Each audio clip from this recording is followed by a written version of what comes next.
나는 윤석열 정부가 당선됐을 때 그때 뭔가 눈물이 났는데, 눈물이 난 이유가 우리가 연대했던 시민들을 좌시하지 않고 한 명의 무능하고 사악한 독재자가 나라를 망칠 수 있어요. 민주당이 계속 이렇게 간다면 나는 이번에는 소신 투표를 할 의향이 있어. 왜냐면 3, 4개월을 겨울에 뺑이를 쳤거든. 그런데 우리를 무시해?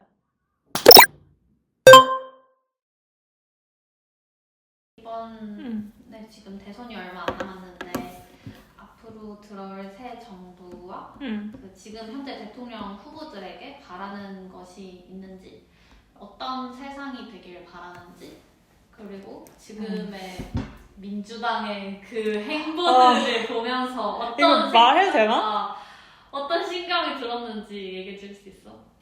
우선은 윤석열 정부가 너무 비상식적인 그런 곳이었고 거의 암흑의 시기였기 때문에 사실 당연히 상식적인, 다시 그냥 상식의 시대로 돌아간다고 생각을 하거든. 그냥 새로운 정부가 된다면 그럼 사실 그건 당연한 거고.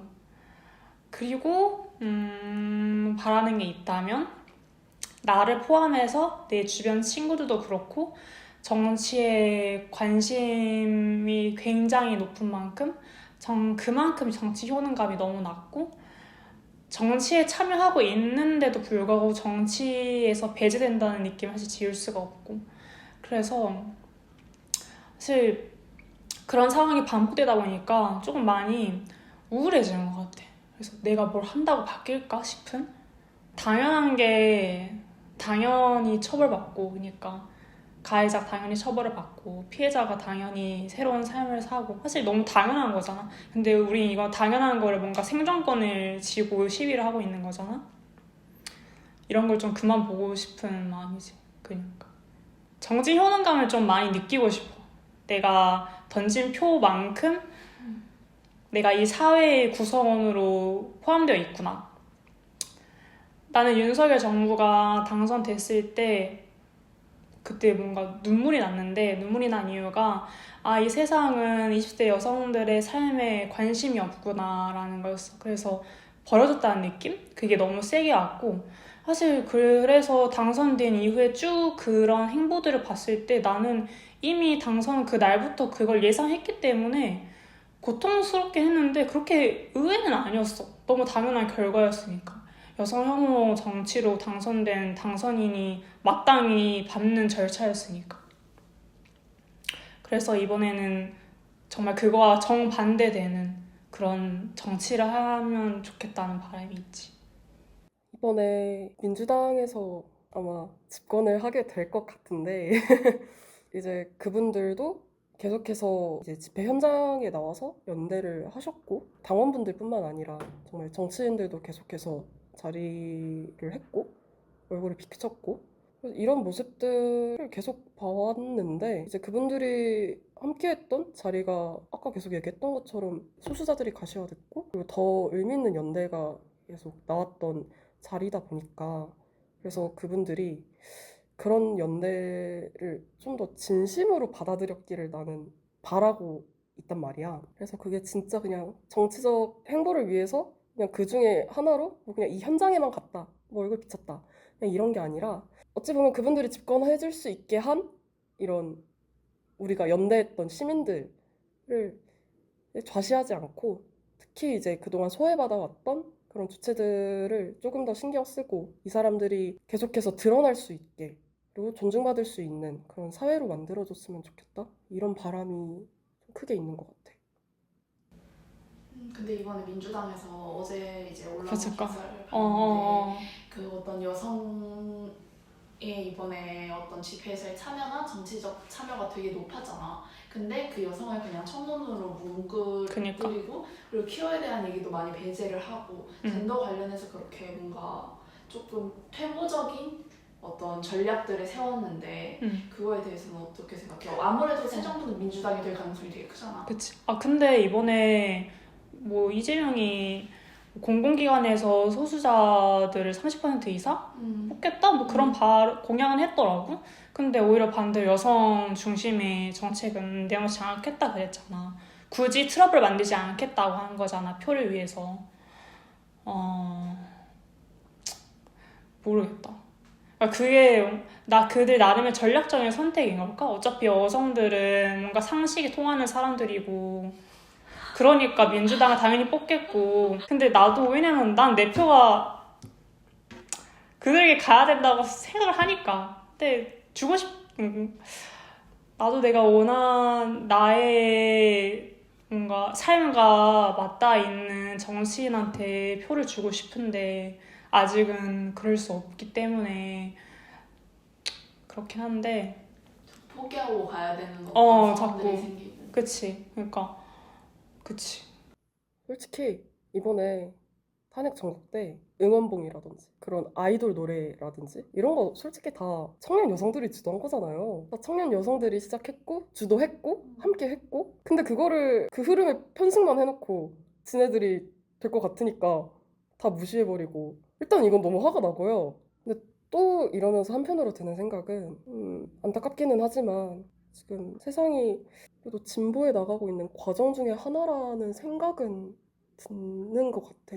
물론 이재명의 그런 젠더 공약 없고 이런 것들은 진짜 화나고 우리가 계속 지적해야 될 문제인 거는 맞지만 근데 이제 현실적으로 생각을 했을 때 우리가 완전히 바라는 정말 모두가 평등하고 모두가 잘 살 수 있는 그런 세상이 지금 당장 오기에는 좀 힘들 것 같다라는 생각은 들어. 현실적으로는.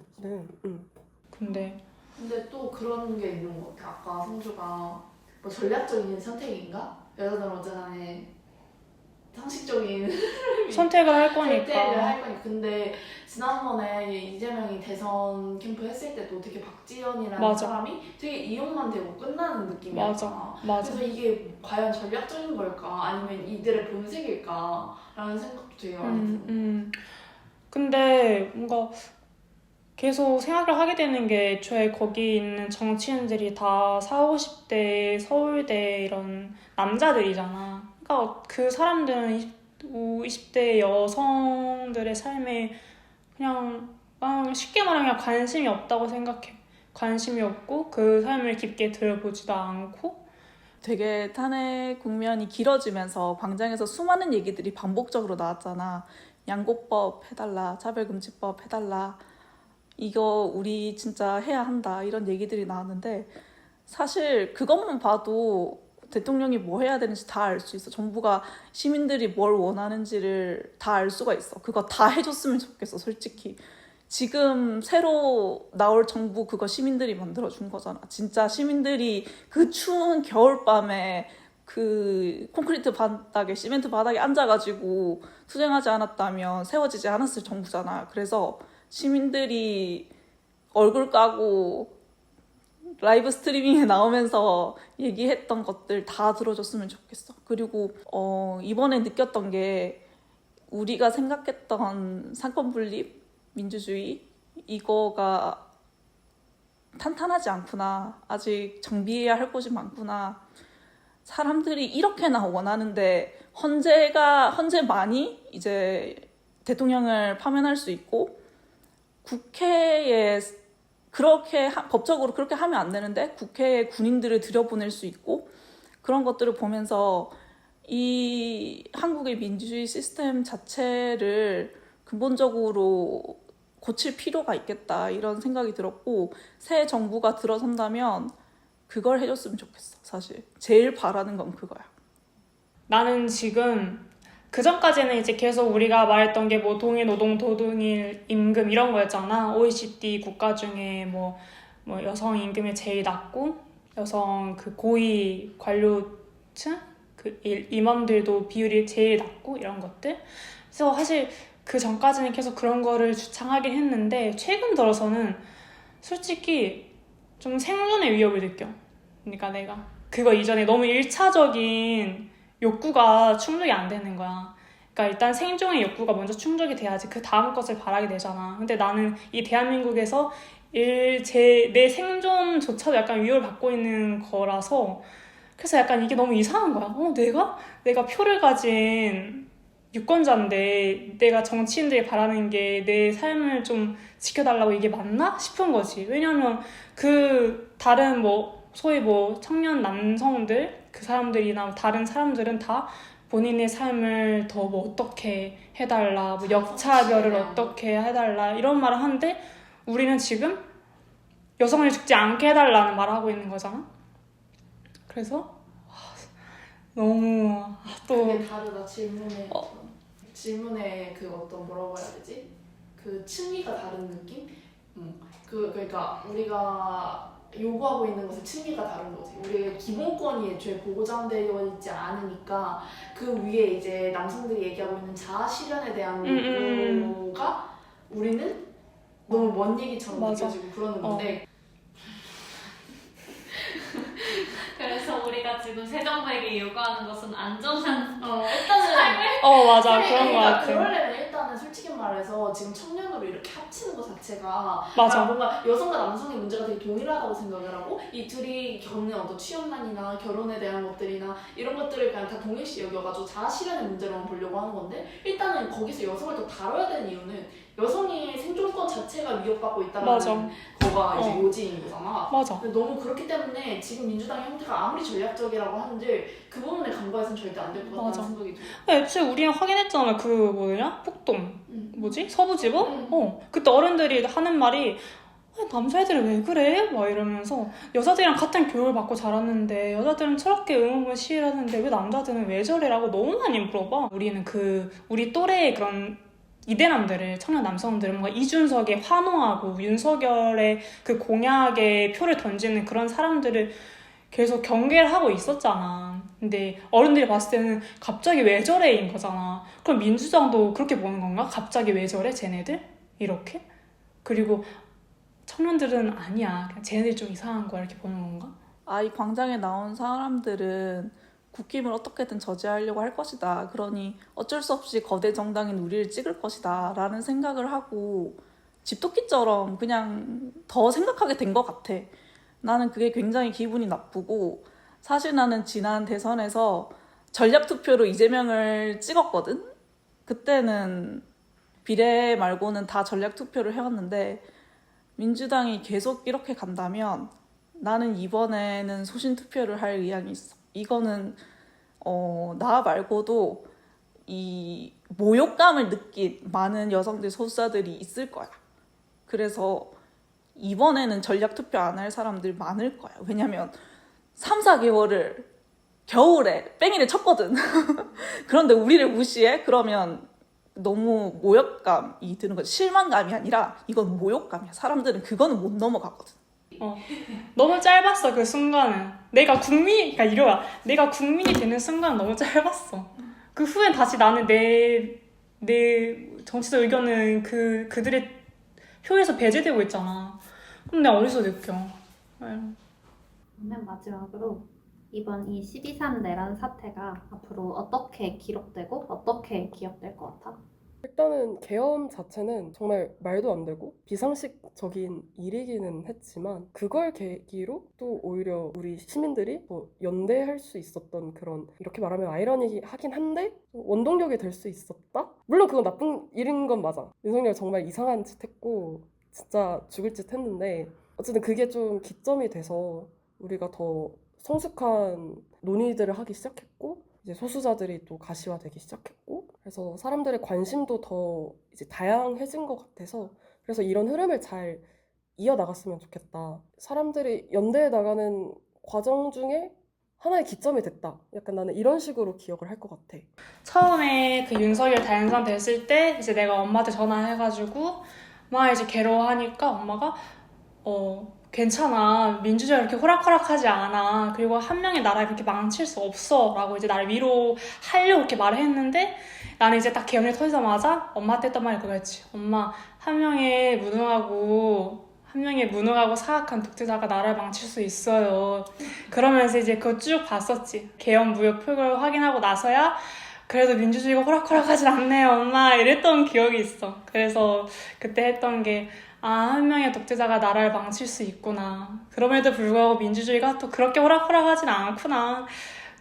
좀 양가의 감정이었어. 미디어에서, 뉴스에서 볼 때는 반대, 찬성 이렇게 해서 되게 극과 극, 양극을 다투는 것 같지만 생각보다 악은 과대평가됐고 이게 나는 이게 진짜 비주얼적으로 보인 게 그 4월 4일 날 그 집회 현장 나간 거 뉴스에서 생중계할 때 그거를 이렇게 양분할 화면으로 하는데 반대 집회는 줌을 땡겨가지고 맞아. 사람이 많은 것처럼 보이게 하고 찬성 집회는 진짜 어마어마한 맞아. 거기에 비하면은 헬리캠을 띄워서 봐야 돼. 비할 수 없는 정도의 인파가 있었는데 그거를 맞아.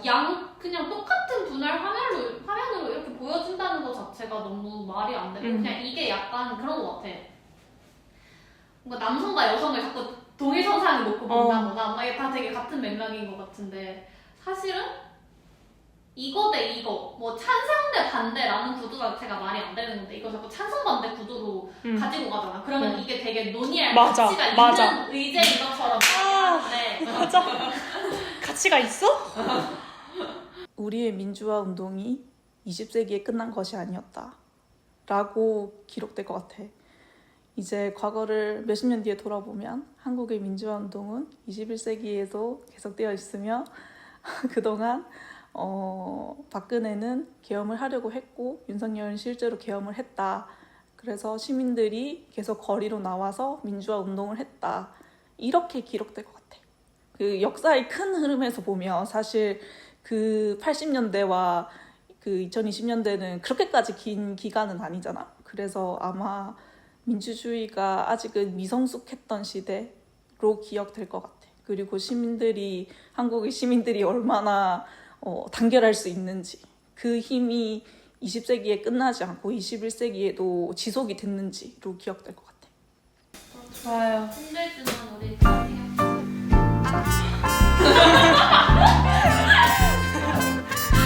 화이팅! 화이팅! 살아있는 게 늘 정치적 의무를 다하는 겁니다. 살아야 돼. 고생이 많고 감사합니다. 고생했어요. 왜 빨리 끝난 거 아니에요? 빨리 안 끝나. 혹시 빨리